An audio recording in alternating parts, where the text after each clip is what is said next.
আমাদের বাংলাদেশে যারা ক্যালেন্ডার ছাপে, রমজানের ক্যালেন্ডার, আমরা ছোটবেলা থেকে দেখে আসছি একটা কমন মিস্টেক আছে এখানে।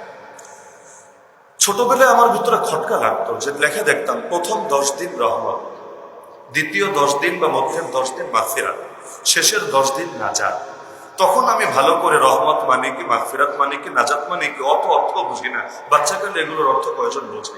কিন্তু আমার খটকা লাগতো যে প্রথম 10 দিন রহমত মানে কি, মাগফিরাত নাই, নাজাত নাই। আবার মাঝখানের 10 দিন খালি মাগফিরাত আর মাগফিরাত আর মাগফিরাত, রহমত নাই। আর শেষের 10 দিন খালি নাজাত আর নাজাত। এই সময়কে রহমত মাগফিরাত কোনোটাই নেই। এটা কেমন কথা? ভাগাভাগি কেন? এমনকি কেউ যদি এমন হয় রমাদান মাসে প্রথম 10 দিন হায়াত পেয়েছে, এরপর মরে গেছে, শেষ 10 দিন পাই নাই, তাহলে আল্লাহর বান্দার নাজাত লাভ করবে কিভাবে, মুক্তি পাবে কিভাবে? তাহলে নাজাতের দিন যেহেতু পায়নি, অর্থ কপাল পুরাই পড়েছে। খটকা লাগতো আমার। আবার দেখতাম ওই যে আরবি খুতবার একটা বই পাওয়া যায় বাংলাদেশে, ওই বইয়ের মধ্যেও এই খুতবাটা আছে। রমজানের শুরু হলে এই খুতবাটা পাঠ করা হয়, আউয়ালুহু রাহমা ওয়া আওসাতুহু মাগফিরা ওয়া আখিরুহু ইতকুম মিনান নার। প্রথম 10 দিন রহমত, মাঝখানের 10 দিন মাগফিরাত, শেষের 10 দিন জাহান্নাম থেকে মুক্তি। আবার দেখলাম লেখা নবীজি বলেছেন, মানে হাদিস। নবীজি বলেছেন তার মানে তো হাদিস। যেহেতু হাদিস, থাক, আমার খটকার জায়গায় থাক। নবীজি যদি বলেই থাকেন, আমার আর এটা নিয়ে দ্বিধা করা কিছু নাই, মেনে নিলাম। তো পরবর্তীতে পড়ালেখা করার পরে তখন ঘাটাঘাটি করে দেখলাম, আরে হাদিস তো ঠিক আছে, কিন্তু হাদিসের সনদের অবস্থা তো মারাত্মক খারাপ। মানে এই হাদিসটা দিয়ে যে দলিল দিবেন, ওই যে শবে বরাতের রোজা সম্পর্কে আমরা আলোচনা করেছিলাম না, যে হাদিস দিয়ে যে দলিল দিবেন, হাদিসের সনদের মধ্যে যদি এমন দুর্বলতা থাকে যেটার আমলযোগ্য হয় না, তাহলে ওই হাদিস দিয়েও দলিল দেওয়াটা মুনাসিব হয় না অধিকাংশ ক্ষেত্রে। তাহলে আপনি যে দিনগুলোর ভাগাভাগি করলেন, এই ভাগাভাগিটা যেই দলিল দিয়ে করবেন, ওই দলিলটা দলিলযোগ্য হয় না এক্ষেত্রে। কেন হয় না? ওই আলোচনা করতে গেলে শাস্ত্রীয় আলোচনা হবে, লম্বা আলোচনা হবে, প্রয়োজন নাই। আমি মূল পয়েন্টটা বলছি, আওয়াজটা নষ্ট হয়ে গেল। যে এই যে ভাগাভাগি করা 10 দিন 10 দিন 10 দিন, এটা যেই দলিল দিয়ে করা হয়, এই দলিলটা চলনসই দলিল না। তাহলে কি বলতে পারি? আমরা বলতে পারি রমজানের প্রতিটা দিন রহমত, প্রতিটা দিন মাগফিরাত, প্রতিটা দিন নাজাত, প্রতিদিন আল্লাহ তাআলা অজস্র বান্দাকে ক্ষমা করেন, অজস্র, এত অগণিত বান্দাকে ক্ষমা করেন যত অগণিত বান্দা আমাদের এই মসজিদেও নেই। এর চাইতে আল্লাহ তাআলা বহু বেশি বান্দাকে নিয়মিত ক্ষমা করতে থাকেন। এমনকি শুধু এই 3 জিনিস না, রহমত আছে, মাগফিরাত আছে, নাজাত আছে, বরকতের কথা নাই। শুধু বরকত কেন, যত ভালাই আছে আল্লাহ সব দিতে থাকেন এই রমজানে সবচাইতে বেশি করে। সুতরাং এই ক্যালেন্ডারে যে ভাগাভাগি করে লেখে প্রথম 10, দ্বিতীয় 10, তৃতীয় 10, সুন্দর না, প্রয়োজন নাই এটা। বরং পুরো রমজানটাই রহমত, পুরো রমজানটাই বরকত, পুরো রমজানটাই নুসরত, পুরো রমজানটাই মাগফিরাত, পুরো রমজানটাই নাজাত। সুতরাং ওই রকম কইরেন না। আমাদের বাংলাদেশে বহু লোক আছে, মাস শুরু হলে মাশাআল্লাহ ভালোই রোজা রাখে, আবার 27 থেকে তার রোজার মধ্যে আলাদা এশকো চলে আসে, আর মাঝখানে বাকির নাম ফাঁকি চলতে থাকে। চিন্তা করে শুরুও আছে, শেষও আছে, মাঝখানের কি দরকার আছে? শেষ ভালো যাক, সব ভালো তা। আর সুন্দর সূচনা হলে সুন্দর সমাপ্তি হবে। দেখবেন আপনি কয়জন নিয়ে প্রথমে তারাবি শুরু করেন, মাসের শুরুতে মুসল্লি কি পরিমাণ থাকে, প্রথম 2 দিন 3 দিন ফলো করবেন, আবার 27 রাতে ফলো করবেন, আর মাঝখানের রাতগুলোর সাথে কম্পেয়ার করবেন। একইভাবে রাকাতের ক্ষেত্রেও দেখবেন প্রথমে কয়জন নিয়ে এসা পড়েছেন, এরপর কয়জন নিয়ে তারাবি শুরু করেছেন, আর তারাবি যখন শেষ করেছেন ওই সময় মসজিদে কয়জন বিদ্যমান আছে।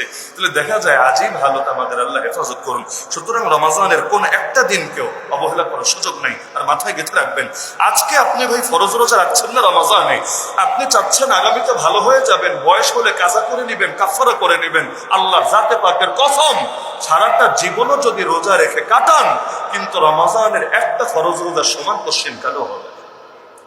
যতই কাজা রাখেন, যতই কাফারা রাখেন, নফল নফলি, ফরজ ফরজি, সুন্নত সুন্নতি, মুস্তাহাব মুস্তাহাবি, কাজা কাজাই, আদা আদাই, প্রতিটা জিনিসের এক একটা স্বাভাবিক হালত আছে। মা থাকতে মায়ের কদর করেন, মা চলে গেলে যতই আফসোস করেন, পারবেন না আর কোনো কিছু করতে। এমনকি নতুন যত মায় আবিষ্কার করেন, শাশুড়ি মা, পাতানো মা, এই মা সেই মা, লাভ নাই। নিজের মায়ের বিকল্প পৃথিবীতে কেউ হবে না। দাঁত থাকতে দাঁতের কদর বোঝেন, দাঁত যদি পড়েই যায় আফসোস করে লাভ হবে না। আর বিকল্প দাঁত যতই লাগান মূলের মতো কোশ্চিন কালেও হবে না। সুতরাং রমজান বছরে একটা মাস রোজা রাখতে পারবেন না, আফসোসের বিষয়। একটা মাস রোজা রাখতে পারবেন না তো করবেন কি? বাকি সারা জীবন যদি রোজায় কাটিয়ে দেন, ওই রমজানের একদিনের রোজারও বিকল্প হবে না। আমরা যেমন আগে বলেছিলাম, অনেকে আছে জামাতে এসে দেখে ইমাম রুকুতে নাই, সেজদায় চলে গেছে। হয় না অনেক ওক্তে, ওরা নামাজে শরিক হয় না, ওরা অপেক্ষায় থাকে ইমাম উঠুক, ইমাম দাঁড়াক, তারপর সে আল্লাহু আকবার বলে নামাজে শরিক হবে। ভাবটা এমন, ইমামের সঙ্গে সেজদা দিয়ে লাভ কি? সেজদা পেলে তো রাকাত পাওয়া হয় না, রুকু পেলে রাকাত পাওয়া হয়। রুকু দিলে লাভ আছে, সেজদা দিলে লাভ কি? আরে পাগল, এই যে ইমামের সঙ্গে যদি একটা সেজদায়ও শরিক হতে পারতাম, যদিও এর দ্বারা রাকাত কাউন্ট হতো না, কিন্তু এরকম এক একটা সেজদা 7 আসমান জমিনের চেয়ে বেশি দাম। নামাজ, ফরজ নামাজের মধ্যে ইমামের সাথে জামাতে সেজদা দিবে, এর চাইতে বড় সৌভাগ্য বান্দার জন্য কি হতে পারে? কিন্তু হেলায় খেলায় অধিকাংশ লোক দেখবেন দাঁড়িয়ে থাকে, জামাতে শরিক হয় না। ভাবটা এমন, শরিক হলে আর বহু লস হবে। কেন রে ভাই? ওই রাকাত পাওয়াটাই কি সবকিছু? রুকুতে খুব কদর করে, রুকু পাওয়ার জন্য দৌড়ায়। কেউ 500 মিটার, কেউ 200 মিটার, এমন জোরে জোরে দৌড়ায়, মাঝে মাঝে মনে হয় ভূমিকম্প শুরু হয়ে গেছে। আবার পরে হাঁপাতে থাকে, স্বাভাবিক হতেই সময় লাগে। অথচ রুকু ধরার জন্য দৌড়ানো নিষেধ, দৌড়ে দৌড়ে নামাজ ধরা নিষেধ। কেন? এতে তো আপনার শ্বাস ঘন থাকবে, আপনার নামাজে মনোযোগ আসবে কিভাবে? ফুসুফুসু আসবে কিভাবে? ওই বাথরুমের চাপ নিয়ে, বেশি চাপ নিয়ে নামাজ পড়তে হয়। একইভাবে ওই পেটে ক্ষুধা নিয়ে নামাজ পড়তে হয় না। এজন্য ইফতার করি আগে, নামাজ পড়ি পড়ি। যদিও মাগরিবের নামাজ তাড়াতাড়ি পড়লে ভালো, কোনো সন্দেহ নাই। তো মাগরিবের নামাজ তাড়াতাড়ি পড়লে যতটা ভালো, পেটে ক্ষুধা নিয়ে শরীর মসজিদে রেখে দিলটা খাবারের প্লেটে ফেলে রাখা এর চাইতে অনেক মন্দ। তো ওই মন্দ থেকে বাঁচার জন্য এই ভালোটা একটু পিছায় দাও, যাতে করে অন্তত তোমার রোজাটা, তোমার নামাজ দুইটাই হেফাজতে থাকে। কারণ নামাজের মধ্যে মনোযোগ না থাকলে ওই নামাজের কি দাম থাকে? কি দাম থাকে? দুনিয়াতে কেউ যদি কথা বলতে গিয়ে মনোযোগ না দেয়, আনমনে কথা বলছে, অথবা কথা মনোযোগ দিয়ে না শোনে, আপনি বলছেন মনোযোগ দেয় না, শোনে না, ওই গেম খেলছে তো খেলছে, আপনার দিকে পাত্তাই দেয় না, আপনার অপমান বোধ হবে, বিরক্তি লাগে। আর সেখানে আল্লাহর সামনে নামাজ পড়বেন, কিন্তু মনোযোগ অন্য জায়গায়, আল্লাহ কেন রাজি হবে, কেন খুশি হবে? সুতরাং এই রমজানে আমাদের সবাইকে নিজেদের পাপগুলো মাফ করানোর ব্যবস্থা করতে হবে। কিভাবে করবেন? নবীজি বলেছেন, যে ব্যক্তি রমজানের রোজা রাখবে ঈমানের সাথে এবং সওয়াব লাভের আশায়, 2 গুণ ঈমানের সাথে, কারণ শিরিক সাথে নিয়ে ইবাদত করলে কোনো দাম নাই। আর 2 নম্বরে সওয়াব লাভের আশায়, নবীজি বলেন তার অতীতের সমস্ত গুনাহগুলো মাফ করে দেওয়া হবে।